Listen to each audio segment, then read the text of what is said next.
부활에 대한 여러 가지 접근 방식으로 부활을 이렇게 이해해 보려는 시도를 계속 해보고자 합니다. 잠시 지난주 부활 2주일 하느님의 그 자비주일에 토마스에 대한 토마스를 통한 신앙 고백을 통해서 이렇게 또 부활을 이렇게 엿보았는데, 오늘 이 니코데모에 대한 이 이야기가 토마스와 이렇게 좀 어울려서 마치 교향곡처럼 이렇게 조금 비교가 됩니다. 그래서 잠시 토마스를 언급하고 이렇게 니코데모에 대한 이야기를 이렇게 같이 이렇게 들여다보면 좀 더 풍요로운 이해를 할 수 있으리라 생각이 듭니다. 지난주 예수님께서 제자들에게 나타났을 때 거기에 토마스만 없었죠. 토마스가 못 들어오게 다른 사람들이 다 이렇게 제자들이 문을 잠가버렸기 때문에 토마스는 못 들어왔어요. 그런데 예수님께서 잠겨있는 문을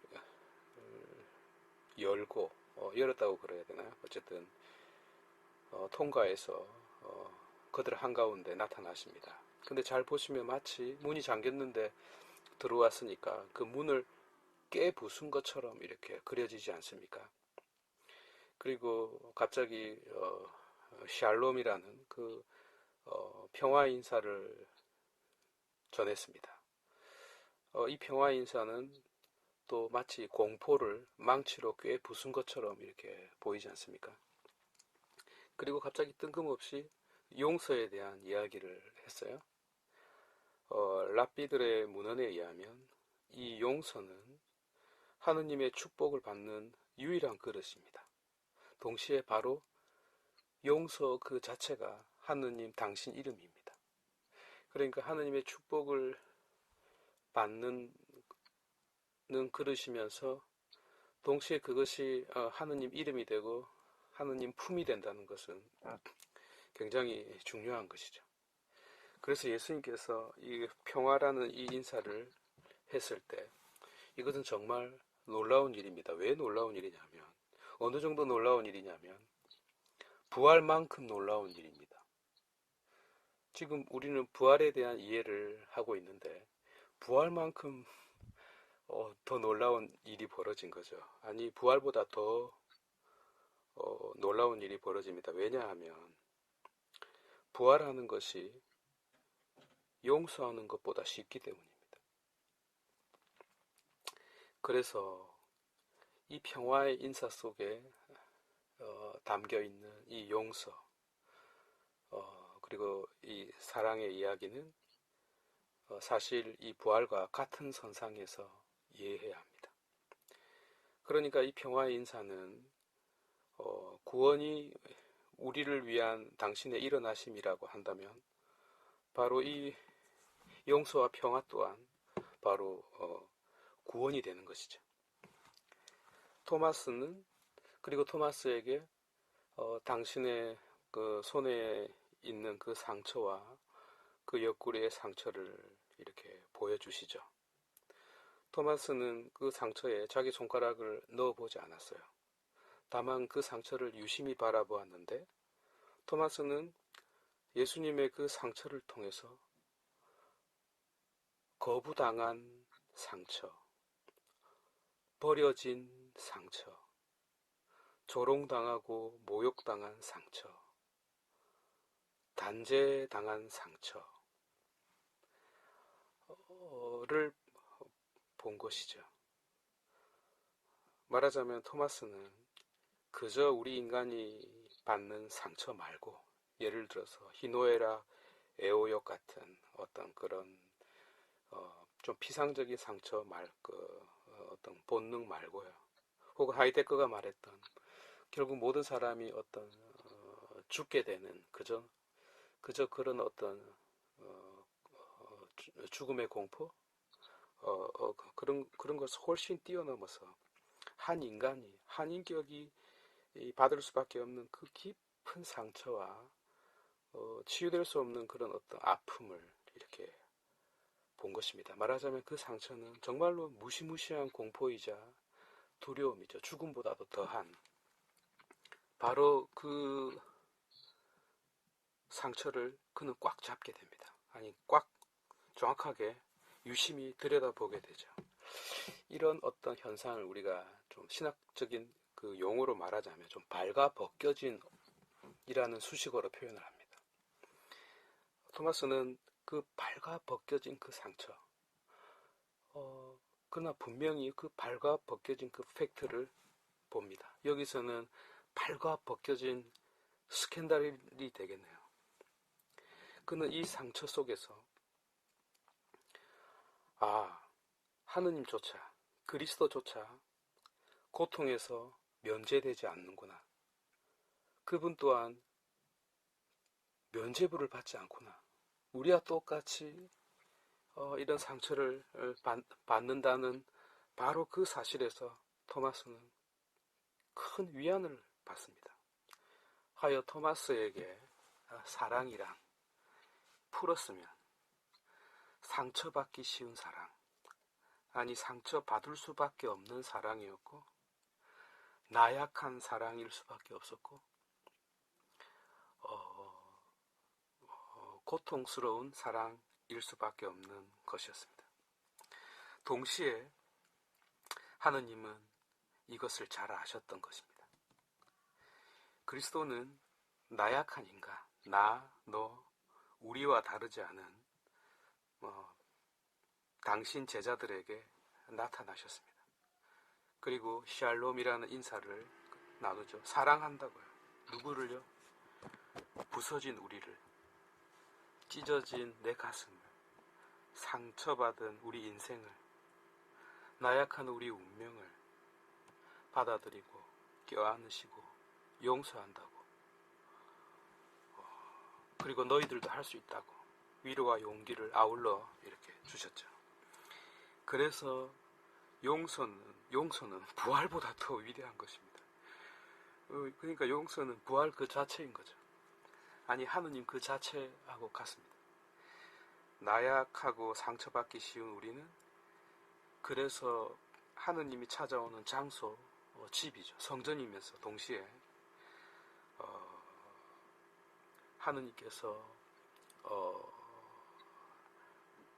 마지막까지 이렇게 거하시는 어떤 성전이 됩니다. 그래서 이렇게 말할 수 있네요. 나는 창조주의 버실뿐만 아니라 구세주의 연인이다 라고요. 말하자면 토마스가 받은 이 충격, 부활만큼, 아니 부활보다 더 큰 충격, 아니 그 속에 들어있는 더 위대한 어떤 충격을 받았다면 이제는 니코데모가 충격을 받습니다. 요한은 니코데모에 대한 이야기를 요한복음 처음, 중간, 마지막에 아주 은밀하게 세 군데에 나누어서 배치를 했습니다. 첫 번째는 요한은 그 산헤드린의 멤버였어요. 산헤드린은 그 바리사이들, 사두가이들, 율법학자들, 바리새이들 이런 어떤 우리 최고의 관리들이겠죠. 그 아르콘이었습니다. 그러니까 아르콘이 통치자라는 뜻이지만 여기서는 관리자라는 뜻이죠. 거기에 71명 중에 한 회원이었으니까 최고 의회 기구의 한 명이었으니까 대단한 사람이었습니다.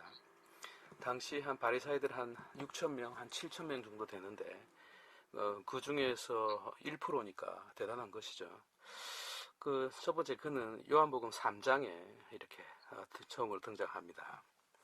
물론 그가 예수님을 찾은 것은 워낙 예수님에 대한 명성이 있었기 때문이지만 예수님이 베푸신 그런 기적, 이적을 보고자 찾아왔겠죠.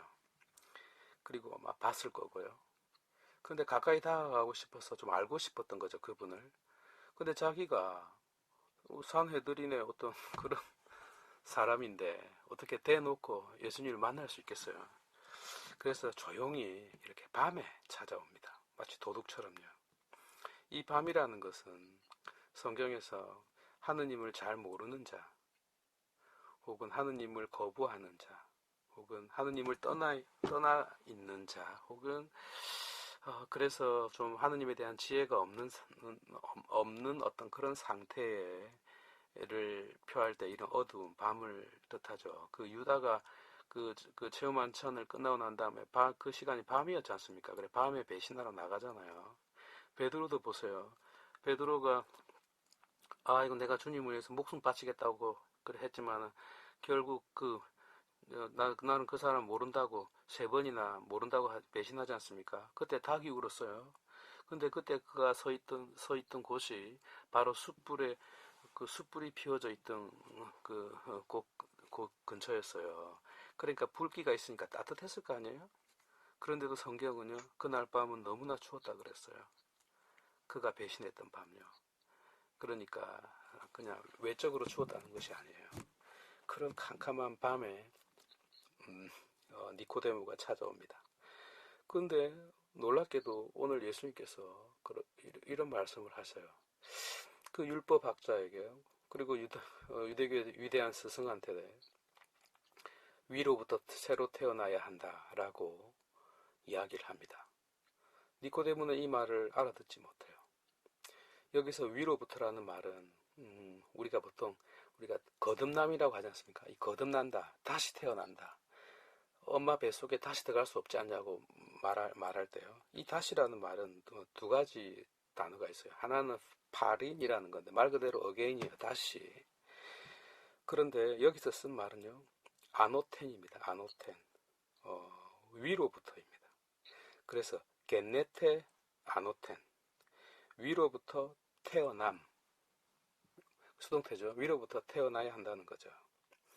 그러니까 여기서 그 위로부터는 다시 위로부터니까 다시 위로부터 태어나야 되는데 이것은 왜 어게인하고 다른 게 뭐냐면 지금 내가 이 땅에 하게 된 방식과 똑같은 방식으로 태어나야 한다는 거죠. 이게 뭘까요? 똑같은 방식으로 어떻게 새롭게 태어나죠? 또 우리 인생이 지금껏 이런 방식으로 살아서 이 모양 이 꼴인데 어떻게 똑같은 방식으로요? 이게 바로 구약과 신약의 만남 혹은 구약에서 있었던 일이 신약에서 완성되는 하나죠. 예를 들어서 하느님께서 창조 때 당신의 숨을 아담에게 불어넣어 주죠. 그런데 부활 때 보십시오. 역시 당신의 숨을 이렇게 내쉽니다. 어제도 이렇게 주일날 자비주일날에도 보았듯이 당신의 그 두 손과 그 옆구리의 상처, 그 옆구리의 상처는 결국 아담의 옆구리에서 튀어나온 하와, 사랑이지만 결국 나중에 서로 탓을 돌리는 그런 어떤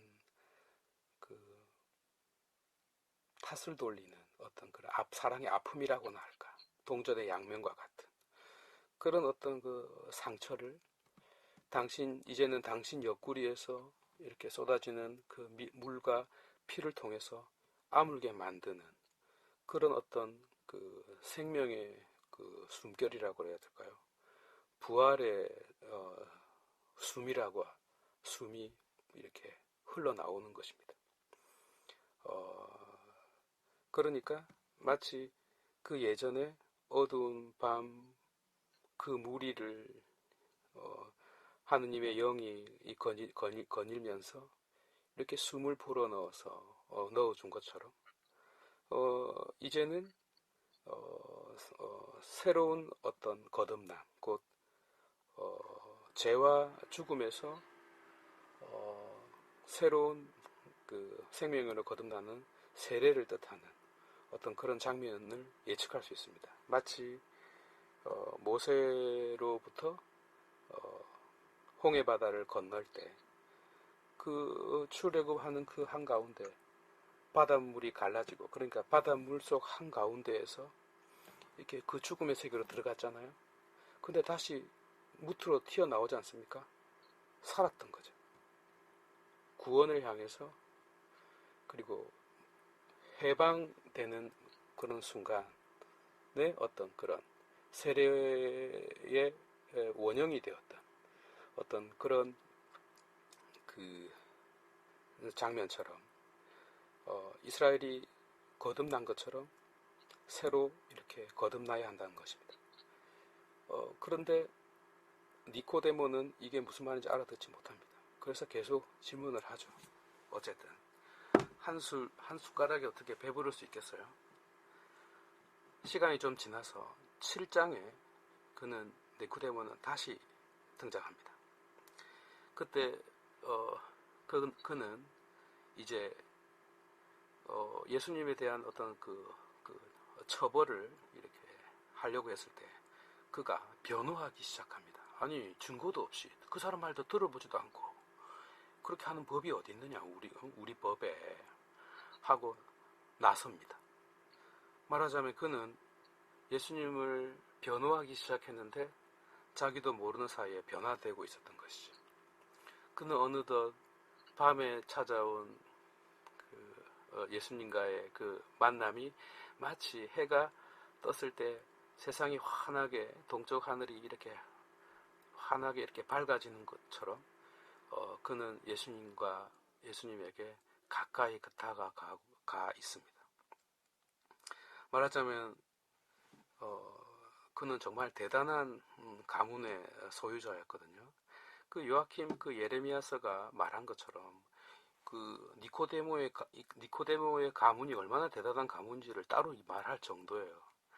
그런데 이제 그에게는 가문이나 재산이나 명예나 그게 그렇게 정말 그다지 중요하지 않습니다. 왜 그럴까요? 그는 이미 자기도 모르는 사이에 거듭나고 있었기 때문입니다.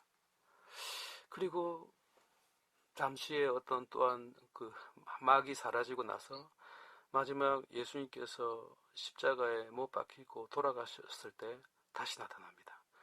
아마 십자가상 어떤 그 처형이 있었을 때 또 그 근처에 있지 않았나, 저는 이미 그렇게 생각합니다. 물론 그때는 나서지 못했겠지만 어찌할 수가 없었으니까. 그러나 그분이 돌아가고 난 다음에 그 아리마티아 사람, 그 요셉입니까? 그 사람이 이렇게 하고 같이 예를 들어서 예수님을 이렇게 끌어내려 고이 모십니다. 안 그러면은 그 십자가에 있는 십자가에서 처벌받은 사람들은 이렇게 그냥 아무 때나 묻어버리고 버리거든요. 그래서 그는 곱게 예수님 시신을 거둡니다. 근데 그는 자기가 예수님을 장례 치를 어떤 몰약과 그 침량 100근을 갖고 올 정도니까 엄청난 부자였어요.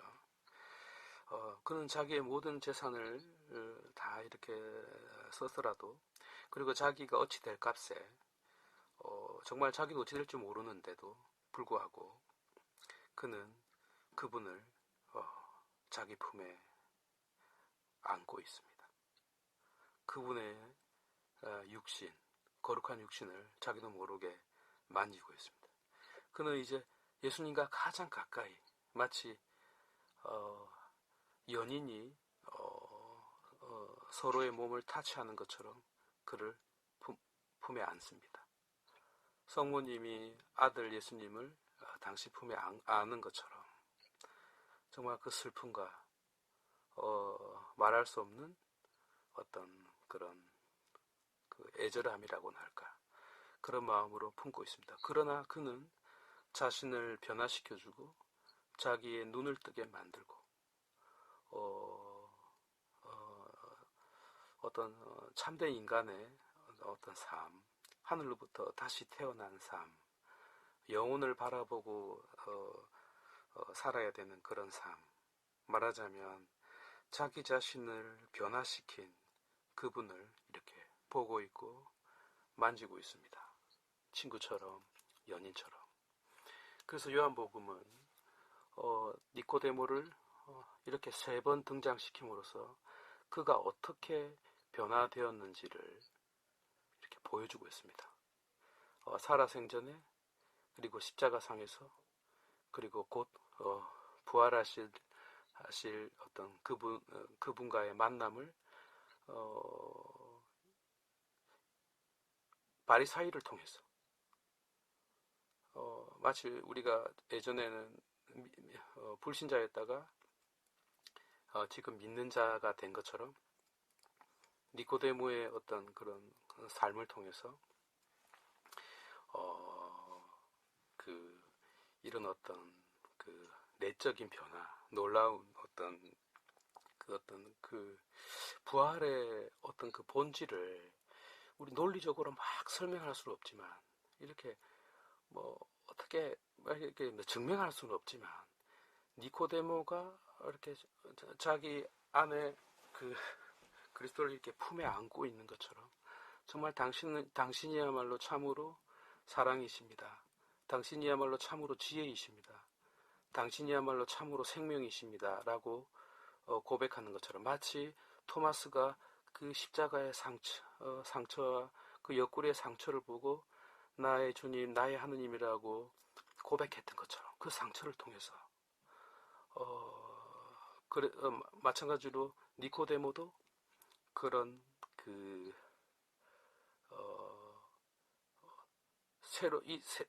하늘로부터 새로 거듭난 한 인간 예수님을 이렇게 품에 안는 거죠.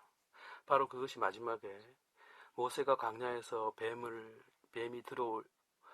들어올린 것처럼, 그 사람의 아들도 그 들어올려진, 바로 그 십자가에 달리신 토마스가 본 것처럼 두 손의 상처와 옆구리의 상처가 그대로 남아있는 그 상처를 간직한 바로 그분을 이렇게 품에 안고 있는 거죠. 바로 그 고통 속에서, 그 죽음 속에서, 그리고 자기와 똑같은, 그리고 당신 자신을 온전히 내어주고 있는 그분을, 그 생명, 그 상처 속의 생명을, 그나 이미 죽으신 그분을 보면서 그는 자기도 모르게 부활하고 있었던 것이죠.